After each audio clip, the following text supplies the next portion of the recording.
अक्टूबर 4 और भाजपा बाहर। अक्टूबर 4 और भाजपा बाहर। कौन कौन साथ रहेगा ये बताओ। पूरा पूरा गांव कई बीजेपी छोड़ के कांग्रेस पार्टी में शामिल हो रहे हैं। सबका स्वागत कर रहे हैं। मैं कहना चाहता हूँ चुनौती देके अगर 81 किलोमीटर हमने मेट्रो नहीं बनवाई तो बताएं, और नहीं तो एक खंभा मेट्रो का 10 साल में आपने बनवाया हो तो उसका पता बता दो, मैं भी उस खंभे पे पहुंच जाऊंगा, आप भी उस खंभे पे पहुंच जाऊंगा। मैं उनको कहना चाहता हूं जो कह रहे हैं कि बीजेपी हिसाब में 10 साल का हिसाब दो, हरियाणा का इतना नुकसान, मेरे हुड्डा साहब पद यात्रा कर रहे हैं, हिसाब मांग रहे हैं। देश के बड़े बड़े नेता आए हिसाब नहीं देंगे, बीजेपी हिसाब नहीं दिया करती। मैं वो कहना चाहता हूँ आके कहीं हिसाब देना पड़े या ना देना पड़े, ये कुरुक्षेत्र ये महाभारत की धरती है, ये हरियाणा है प्रधान। और शाम सुबह उठते हैं तो साहब का नाम लेते हैं और शाम को सोते तक मेरा नाम लेंगे। 10 साल 1000 रुपए सिलेंडर पे रोटी खुआने वाले, 10 साल खुआने के बाद, 2 की जेब पे टाका डालने के बाद इलेक्शन आया वो कह रहे हैं कि 500 रुपए में सिलेंडर देंगे। तो मैं हरियाणा के 4 शहरों को मेट्रो से जोड़ने का काम हुड्डा सरकार में, कांग्रेस की सरकार में किया गया। 81 kilometre metro, Gurgaon, Faridabad, Ballabhgarh, Bhalugarh 81 kilometre metro पिछले 10 साल में, और सोनीपत तक की मेट्रो सिद्धांत उसको मंजूरी मिली हुई थी, और आगे RRTS से पानीपत जुड़ना था दिल्ली से। हमारे समय अगर 81 किलोमीटर मेट्रो बिछाई गई थी तो विकास की रफ्तार तो तेज होती है, बड़े बड़े जानते हैं क्योंकि सरकारों के पास संसाधन बढ़ते हैं। तो 81 नहीं तो 50, 25, 10, 1 किलोमीटर तो कम से कम 10 साल में खट्टर साहब को मेट्रो आगे बढ़ानी चाहिए थी। लेकिन 10 साल के बाद मेट्रो का एक खंभा हरियाणा के किसी और, कहा 81 किलोमीटर मेट्रो था, एक खंभा कहीं आगे बढ़वाने का काम इस सरकार ने नहीं किया। मैं कहना चाहता हूं खट्टर साहब को चुनौती देके, क्योंकि यहां से लोकसभा के सदस्य हैं, मैं कहना चाहता हूं चुनौती देके अगर 81 किलोमीटर हमने मेट्रो नहीं बनवाई तो बताएं, और नहीं तो एक खंभा मेट्रो का 10 साल में आपने बनवाया हो तो उसका पता बता दो, मैं भी उस खंभे पे पहुंच जाऊंगा, आप भी उस खंभे पे पहुंच जाऊंगा। ये बहुत RRTS रैपिड मेट्रो से पानीपत तक पहुंच जाती है अगर उसी रफ्तार से। हरियाणा छोटा प्रदेश है, दिल्ली के 3 तरफ बैठा हुआ प्रदेश है, सबसे ज्यादा मेट्रो की कनेक्टिविटी हरियाणा में होनी चाहिए, ऐसा प्रदेश है। लेकिन आज विकास की पटरी से इतनी बुरी तरह उतार दिया, बेरोजगारी, अपराध में हरियाणा का नाम आप समालखा में व्यापारियों से पूछो कैसे रंगदारी की आज खोल आ रही है।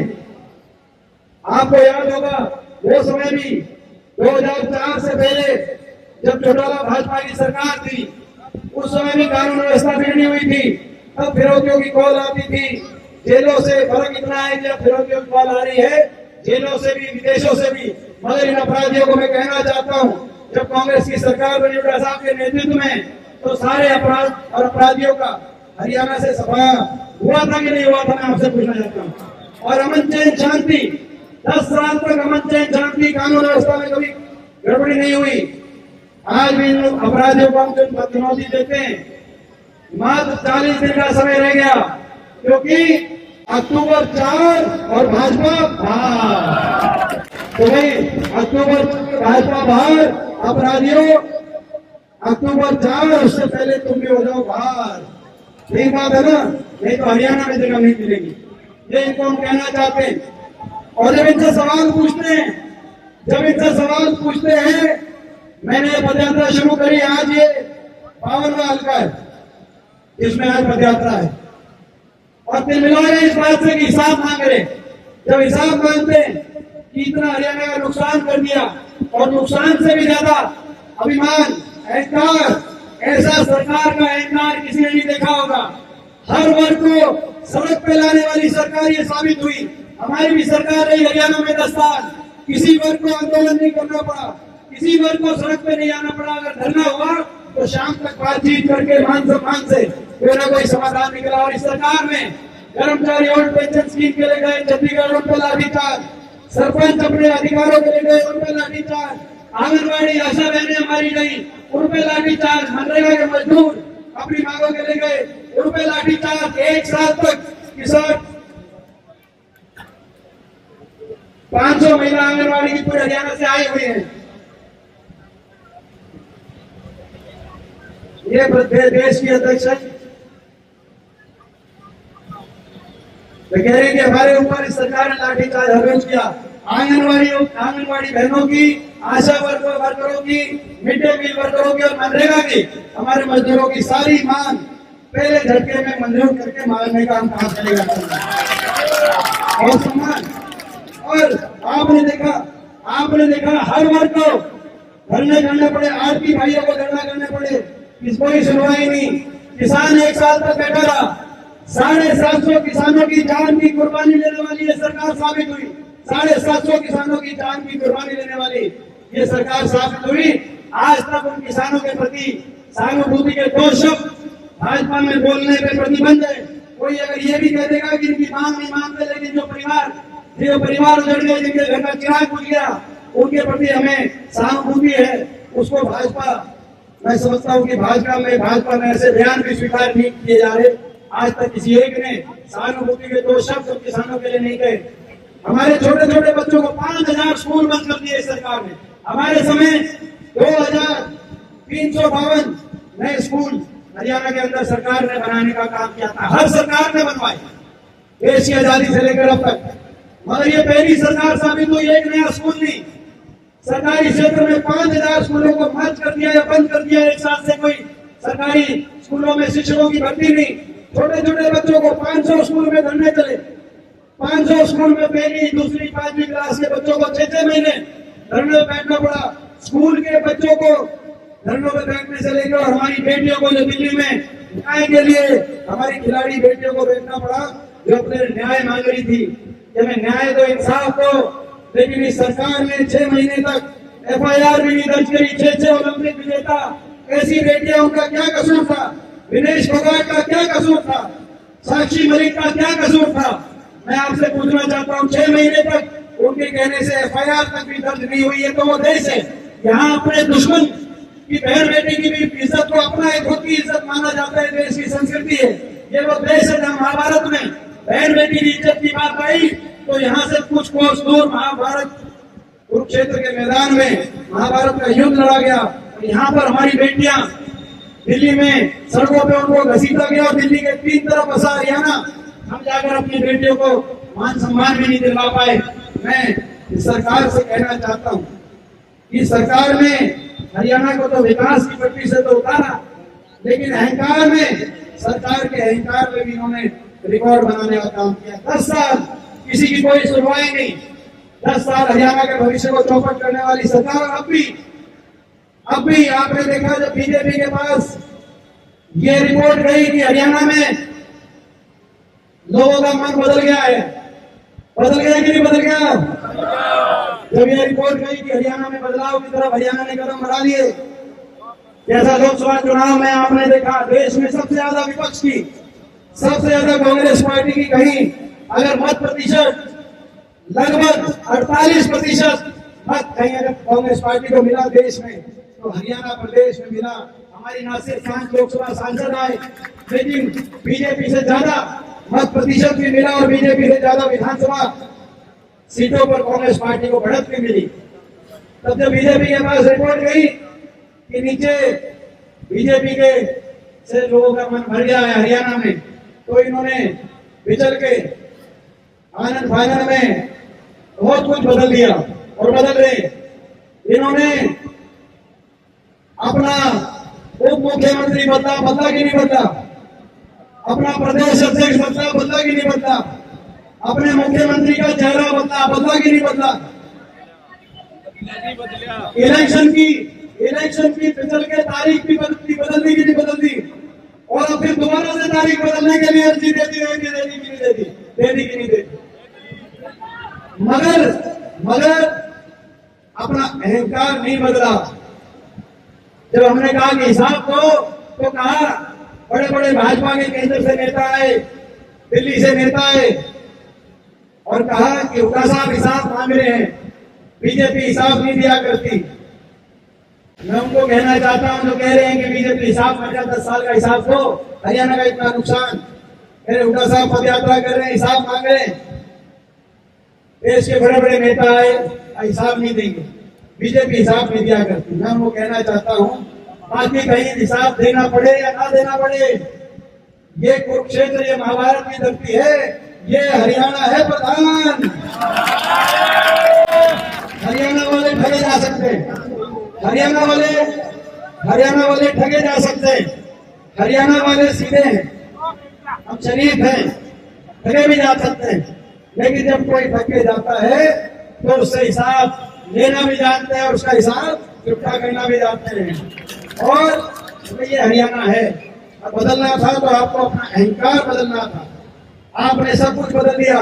अब भी कह रहे हैं पहले चुनाव की तारीख पहले करा दी, अब कह रहे हैं बाद में कराओ। और मैं मांग करना चाहता हूँ, यहाँ पर पत्रकार नोट करें, कह रहे छुट्टी, बोले उस दिन छुट्टी है, बोले छुट्टी है इसीलिए तारीख आगे बढ़ाओ। तो छुट्टी है तो यानी कि ज्यादा मतदान होगा। हरियाणा से कितने लोग दिल्ली में काम करने जाते हैं कि नहीं जाते हैं? दिल्ली के ठीक तरफ बसा हरियाणा, जब छुट्टी होगी उनको मतदान का अवसर मिलेगा। आज तक तो कभी ये बात आई नहीं कि छुट्टी को तारीख आगे बढ़ाओ। अब कह रहे तारीख आगे, एक चुनाव आयोग एक तरफा फैसला चुनाव आयोग ना करे भाजपा की अर्जी पे। ये तो जो छुट्टी का तो बहाना ले रहे हैं, असली दर्द इस बात का है कि लोग इनकी छुट्टी करने को तैयारी से बैठे हैं। चुनाव आयोग था, चुनाव आयोग पहले इनके कहने से चुनाव ने आजाद, चुनाव आयोग ने, और आपने देखा होगा घोषणाएं पे घोषणाएं करी। जब मुख्यमंत्री का चेहरा बदला गया तो जो नए मुख्यमंत्री बने राय सिंह जी, उन्होंने घोषणाएं शुरू कर दी। मगर उनकी एक एक घोषणा इस बात पे मोहर लगा रही थी कि सरकार ने कितना नुकसान कर दिया हरियाणा का। एक घोषणा करी कि हम 500 रुपए में सिलेंडर देंगे, जो कांग्रेस पार्टी की घोषणा है कि हम अपनी महिलाओं को 500 रुपए में सिलेंडर देंगे। हम तो पिछले 1 साल से कह रहे थे, यानी कि 10 साल 1000 रुपए, कभी 1100 रेट हुआ, कभी 800 हुआ, कभी 1200 हुआ। 10 साल 1000 रुपए सिलेंडर पे रोटी पहुंचाने वाले, 10 साल पहुंचाने के बाद, लोगों की जेब पे डाका डालने के बाद इलेक्शन आया तो कह रहे हैं कि 500 रुपए में सिलेंडर देंगे। इलेक्शन आया तो कह रहे, और फिर क्या, कच्चे कर्मचारी पक्के करेंगे, 2 लाख नौकरी, और वो 500 रुपए सिलेंडर का भी नोटिफिकेशन नहीं हुआ ना किसी एक महिला को। मैं पूछना चाहता हूँ, किसी एक महिला को 500 रुपए में सिलेंडर दिलाओ। और फिर कहे कि कच्चे कर्मचारियों को पक्का करेंगे। मैं पूछना चाहता हूँ, कोई एक भी कर्मचारी पक्का हुआ हो? 10 साल हरियाणा में 2 लाख पक्की सरकारी नौकरियों को खत्म करने के बाद, हरियाणा में 1.25 लाख कौशल निगम में कच्ची भर्ती करने के बाद, यहाँ तक कि फौज में भी कच्ची भर्ती अग्निवीर शुरू करने वाले, अब चुनाव आया तो पक्की भर्ती की घोषणा कर रहे हैं। क्या कहा जाए इसको? बीजेपी की बात, बीजेपी का झूठ हर बार नहीं चलेगा। एक बार चल गया, 2 बार चल गया, हर बार नहीं चलेगा। तो भाई लड़ाई तो लड़नी पड़ेगी। हिसाब मांग रहे हैं और संकल्प, इस संकल्प के साथ मांग रहे हैं। ये लड़ाई हरियाणा के भविष्य को बचाने की लड़ाई, ये लड़ाई हरियाणा में खुशहाली, अमन, शांति का सुशासन लाने की लड़ाई है। ये लड़ाई हरियाणा के नौजवान को देश में विश्व स्तरीय शिक्षा हरियाणा में मिले और देश में विश्व स्तरीय रोजगार के अवसर हरियाणा के नौजवान को हरियाणा में मिले। ये लड़ाई हरियाणा के नौजवान के भविष्य को बचाने की लड़ाई है। ये लड़ाई हर वर्ग के मान सम्मान को, ताकि हर वर्ग को सड़क पे आंदोलन न करना पड़े और हर वर्ग को सड़क पे घसीटा ना जाए, सरकार की लाठियों का सामना न करना पड़े। ये लड़ाई हरियाणा के हर वर्ग के मान सम्मान की लड़ाई है। ये लड़ाई बाबा साहब भीमराव अम्बेडकर जी के संविधान को बचाने की ये लड़ाई है। ये लड़ाई हरियाणा के हर वर्ग के हित में जन कल्याणकारी फैसले और हर वर्ग के भविष्य को सुरक्षित करने की लड़ाई है। ये लड़ाई हरियाणा के बड़े बुजुर्गों आज से ठीक 1 महीना और 10 दिन के बाद, 1 महीना जल्दी नहीं रहेगा। हरियाणा के बड़े बुजुर्गों आज से 1 महीने 10 दिन के बाद देश में सर्वाधिक 6000 बुढ़ापा पेंशन दिलाने की लड़ाई। ये लड़ाई ये लड़ाई महंगाई की कमर तोड़ने के लिए और हरियाणा के बिजली उपभोक्ता को 300 यूनिट बिजली में राहत दिलवाने की लड़ाई है। ये लड़ाई कर्मचारियों को हरियाणा में और पेंशन स्कीम, किसान को एमएसपी की गारंटी, खिलाड़ियों को पदक लाभ पदभाव की नीति दिलवाने की लड़ाई है। ये लड़ाई गरीब आदमी को 100 गज के प्लॉट के फैसले को दोबारा से हरियाणा में लागू करवाने की, और साढ़े जो इन्होंने बंद कर दिया 10 साल, अब कह रहे हैं हमारे समय 4 लाख गरीब परिवारों को 100 गज के प्लॉट दिए गए थे। अब सोनीपत में आगे नारायण सिंह जी कह रहे हैं आप देंगे 10 साल एक परिवार को 100 गज का प्लॉट मिला। समाज का आगे मैं किसी गरीब परिवार को मैं पूछना चाहता हूँ, कहीं मकान आया, इक्का दुक्का कहीं मकान आया तो आया, नहीं तो मकान आया ना प्लॉट मिला। और अब कह रहे हैं कि करेंगे, यानी कि अपनी विफलता पे खुद मोहर लगा रहे हैं। ये लड़ाई हरियाणा के गरीब को 100 गज का प्लॉट और जरूरतमंद को इंदिरा आवास योजना में 3.5 लाख की आर्थिक सहायता से मकान दिलवाने की ये लड़ाई है। तो ये लड़ाई मनरेगा की, आशा वर्कर की, मिड डे मील की, सभी की मांगों को मंजूर करके आगे बढ़ाने की लड़ाई है। हरियाणा के नौजवान को 2 लाख पक्की सरकारी नौकरी के साथ उनके अच्छे भविष्य को आगे लेके जाने की लड़ाई है। और हरियाणा को विकास की पटरी पे आगे बढ़ाने की लड़ाई है। जैसे मेट्रो का विस्तार पहले हो रहा था, उससे भी और गति से मेट्रो का कहीं विस्तार हो, कहीं औद्योगिक क्षेत्रों का विकास हो, हरियाणा में अमन चैन शांति आए, हरियाणा आगे बढ़े, इस बात की लड़ाई है। मैं पूछना चाहता हूँ, इस लड़ाई में समाज का हल्का, इस लड़ाई में किसी से पीछे तो नहीं रहेगा। मैं आपसे पूछना चाहता हूँ भाई धर्म सिंह चौकर जी, जो आपके देखो इतने जो कामों की लिस्ट, मैंने तो जो कुछ काम याद थे, और वो याद भी क्यों थे आप समझ सकते हो।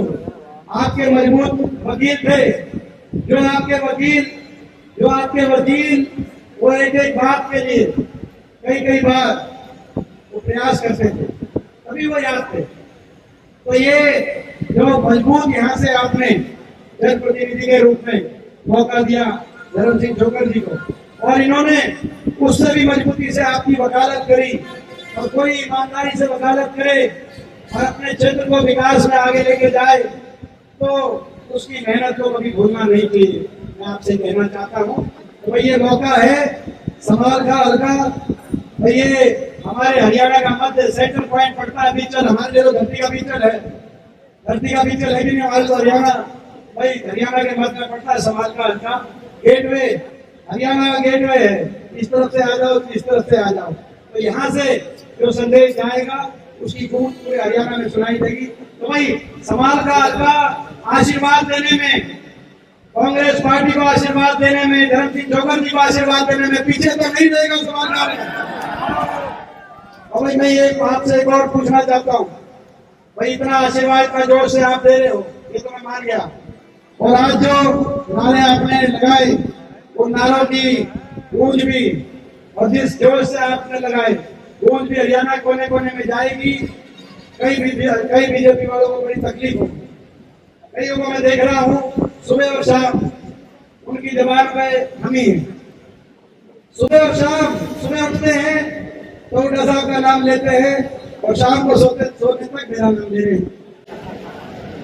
मैं कहना चाहता हूं इनसे, 10 साल आपकी सरकार को आपको अवसर मिला, आप अपने काम गिनवाओ, आप गिनवाओ कितनी मेट्रो आगे बढ़ी, आप गिनवाओ कितने अस्पताल बने, आप गिनवाओ कितने ITI कॉलेज बने।